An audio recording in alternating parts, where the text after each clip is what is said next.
Ryan, we didn't see you there for a bit after you defeated Fedor to win the Grand Prix tournament. I assume that after you had gone through a tournament like that, you must have wanted to take a break for a bit. What did you do while we didn't hear from you there for a while? I actually wanted to get right back in, but it was one of those things where the tournament, like I knew exactly when and where, if I kept winning, when I was going to fight, who I was going to fight, and like everybody could see it play out.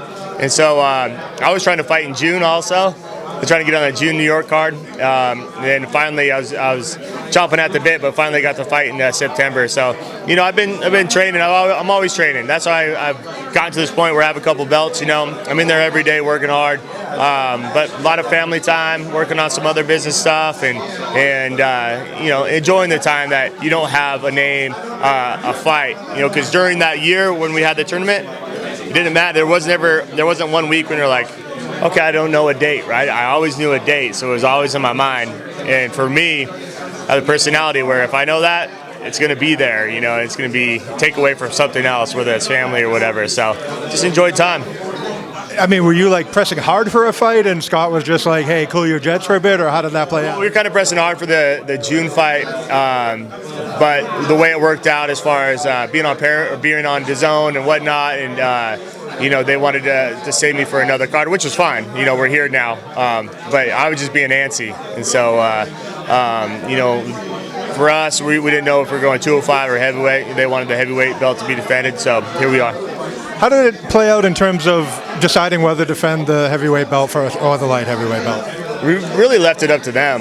You know, I think they wanted the heavyweight belt to be defended, and from my understanding, after this fight, I'll go back down and maybe defend the light heavyweight belt twice. Defend it once, defend it again, and then go back up and kind of bounce around. So, is that just kind of wanting to get into a rhythm with the heavyweight weight cut? I just don't want to go from one to the other. If my body's at 205, you know, and my weight's down there, I don't want to have to put more weight on and then come back down. I might as well just get 2 in, you know, go out there, win, get another win in, and go back up.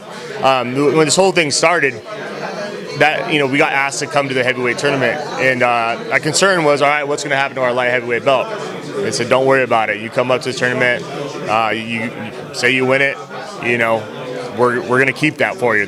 We're not going to do an intern belt or anything like that. So I felt confident being able to go up and do that. And I know it hasn't been defended, you know, in a while. But that's not my fault here. I'm out here fighting. I just went through that tournament fighting the heavyweight, defending the heavyweight title again, you know, and this is on the organization. Since we were talking about light heavyweight for a bit, it seems like Gegard versus Lyoto is kind of an obvious title eliminator type of fight. Do you have any thoughts? Yeah, you're a pretty analytical guy. Do you have any thoughts on how that fight goes down? Man, I don't know. I really don't know. Musasi's looking good lately. You know, Machida looked great in his last fight. You know, but who knows where Chael's head was at, you know, with retiring right after. Chael's always tough, but like he was saying, he just doesn't have that toughness anymore. Maybe he didn't had that want anymore. You know, but Chael's always going to come out and give you a hard-nosed fight. You know, so Machida looked really good. But I feel Musasi, I think he's going to edge him out a little bit.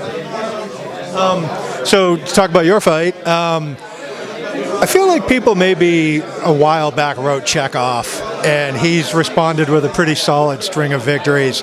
Do you respect just what Czech has done to get himself in a position to have this fight with you? 100%. You know, it's not easy to go out and win. What is it, 8 fights in a row? You know, granted, like a lot of them weren't the best competition. A lot of them were weeks notice, 2 weeks notice, whatever. But he went out there and beat Minakov, you know, his last fight. And like I said, it's not easy to just put 8 fights together in general, you know. So I know I have a tough task at hand. He's a big, technically sound heavyweight. You know, throws hard. His wrestling's got a lot better. You know, and yeah. So any guy go out there to fight, it's going to be a tough fight at this level. If you're fighting for the belt, there's no gimmies. Considering that, you know, Czech can hit hard as well as you, is wrestling potentially the difference maker in this fight? Well, I always think that's a difference maker. Even against another wrestler, I feel like my MMA wrestling is high level. You know, combine that with, you know, people always underestimate my hands. You know, and I've, you know, last, you know, I don't even, what is it? 3 out of 5 fights have ended in a knockout or TKO, or 4 out of my last 5. You know, so it's one of those things where you can't sleep on my hands either. Do you feel like should you be mentioned more on pound for pound best list right now? Like after you beat Fedor, I kind of put that out on Twitter, and I feel like I got a 50-50 where half them were like, yeah, of course, and the other half were kind of trolls. Like, any thought on Yeah. You never know with people on Twitter or anything like that. You know, you get a lot of it, but as far as just being like MMA wrestler, yeah, I do feel that a lot. You know, I've proven it time and time again. You know, if you look at my a lot of the records, like even in the UFC, I have. You know, I'm one of the least hit guys. You know, Phil Davis and I are one of the least hit guys. Maybe you saw that in our first fight. That was super boring because we couldn't get hit. one way to put it? Yeah, but you know, I have, you know, I'm up there in most takedowns. You know, and then coming over, I just feel like I mix it up really well. You know, yeah, I was an All-American and this and that in college a couple times, but wasn't the highest, you know, highest level pure wrestler. But I mix it up well, and that combined with heavy hands is a dangerous combo.